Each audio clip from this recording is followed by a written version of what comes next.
As members of the class of 1967, you probably remember that during our senior year, or at the beginning of our senior year, we got a new principal at Washington High School. Today I would like to introduce Don Nau. And Don, can you tell us what's your hometown and what educational background do you have related to proceeding to be a teacher? Okay, hometown is identified as Burlington, Iowa. I was in the class of 1945, and that class numbered around 300, considerably less than the class of 1967 at Washington High School. I was drafted out of high school. This was after the festivities of war had ended in Europe, but I was being trained along with many others to attack Japan, and fortunately the bomb was dropped in August. And therefore the infantry training carried on, but then my group was assigned to go to Germany as far as occupation forces. And then there was about 11 months in Germany and Berlin and so forth. I returned and went to Burlington Junior College for one semester, considering it was the first or the last semester, and then transferred to the University of Iowa. Proceeded to get a bachelor's in political science, and then stayed on to get a master's in general school administration at the University of Iowa, which would have been in 1951.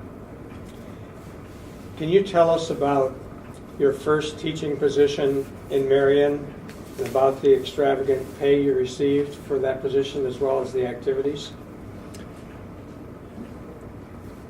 Marion was a community of around 5,000 or 6,000 in 1951, and there were people who were coming out of colleges and universities and finding it hard to get positions in social studies.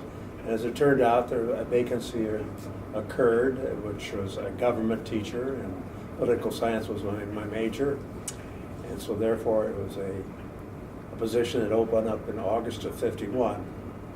And at that time, Marion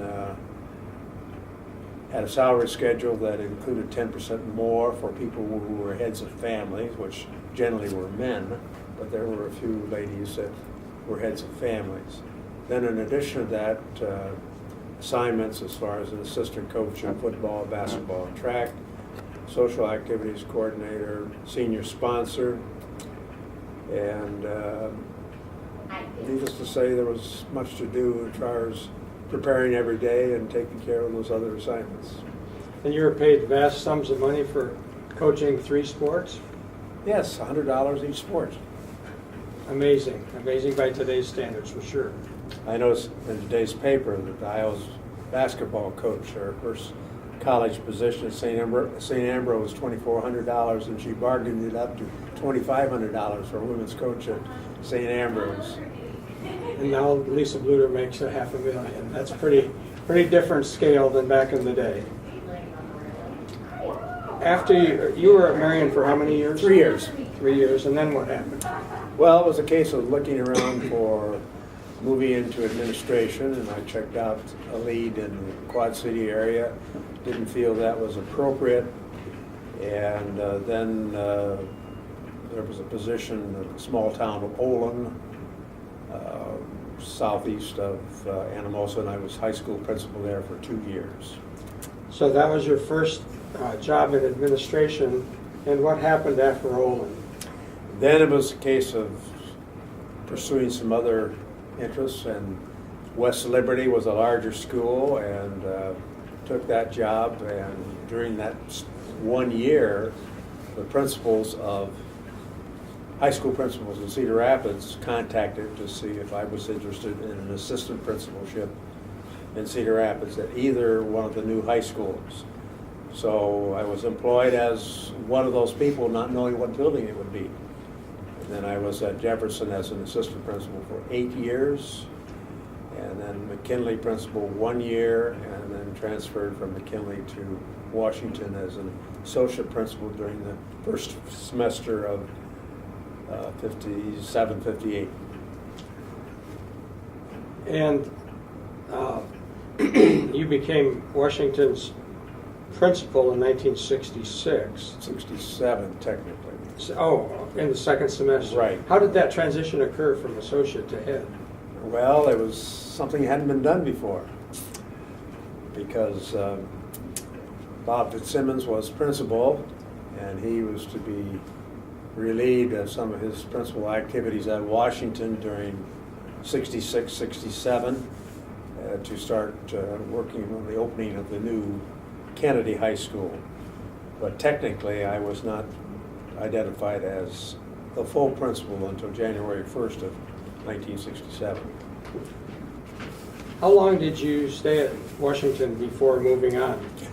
Technically, I'd consider it 15 years. So 81 was my last year there. Now, by far, our class in 1967 was first of all, it's the largest in Iowa, but it would have been by far the largest you ever had as a head principal. What was it like dealing with the extreme overcrowdedness and everything was new to you? All the teachers were under you for the first time, and all the issues. What was that like? Well, it was a challenging year just in terms of numbers. And of course, it was challenging from the standpoint of those who were undergraduates, as far as who were not seniors, as far as what held for them as far as the future, as far as the new Washington and the new Kennedy High School. There were situations where people were in athletic teams, and so they wanted to stay with the Washington school, but maybe they lived in the Kennedy district.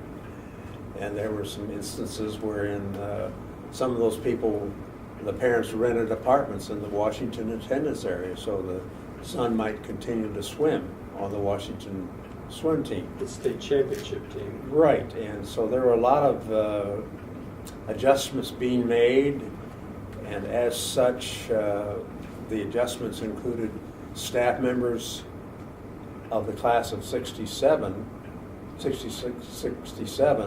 were being recruited by the new principal of Kennedy High School, which happened to be Bob Fitzsimmons. And as such, that was an interesting thing. Every time Fitz walked into the building, you didn't know whether he was there on business or whether he was recruiting. Which had to make it difficult for you, because you had a staff of about 125. 125, correct. So how did you keep the ship afloat when all this transition occurred just 1 year later? It was an interesting time.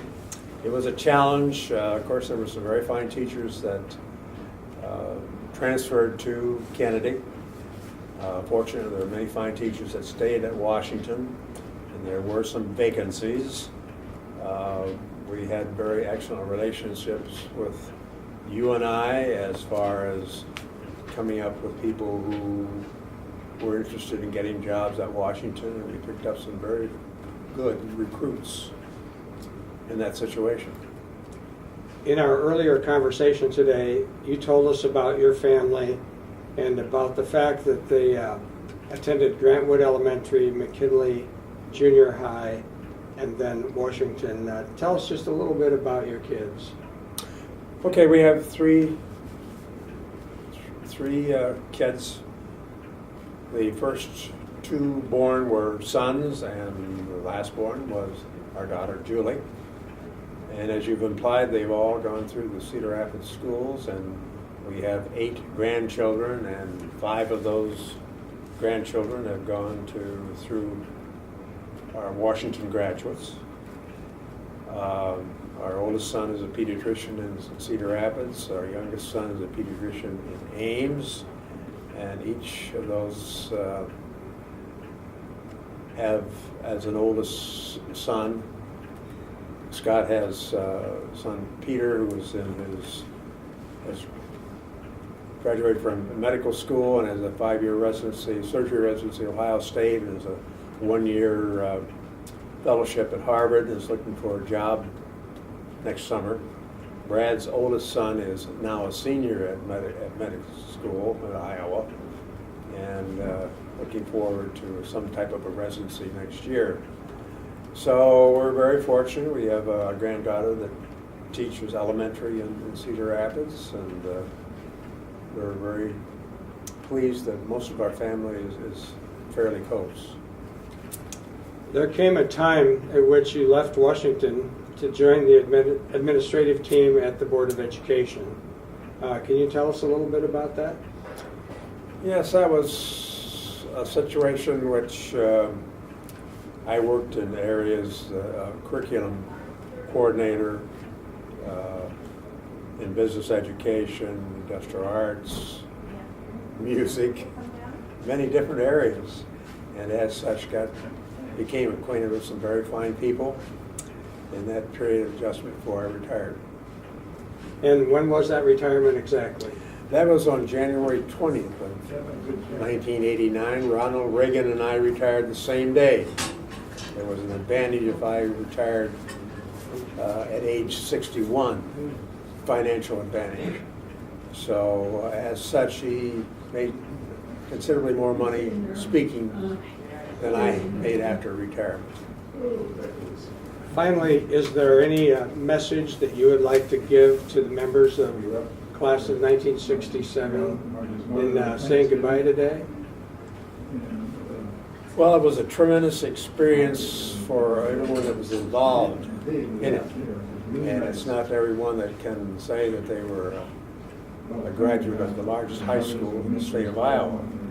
And considering that some schools are now down to not having schools because of falling enrollments, Cedar Rapids has falling enrollments, we have to make adjustments also. So these are changing times in many, many different directions. We'd like to thank you for taking the opportunity to help us with this interview today. It's been a lot of fun. Thank you. It's good seeing you. Bye-bye. Bye.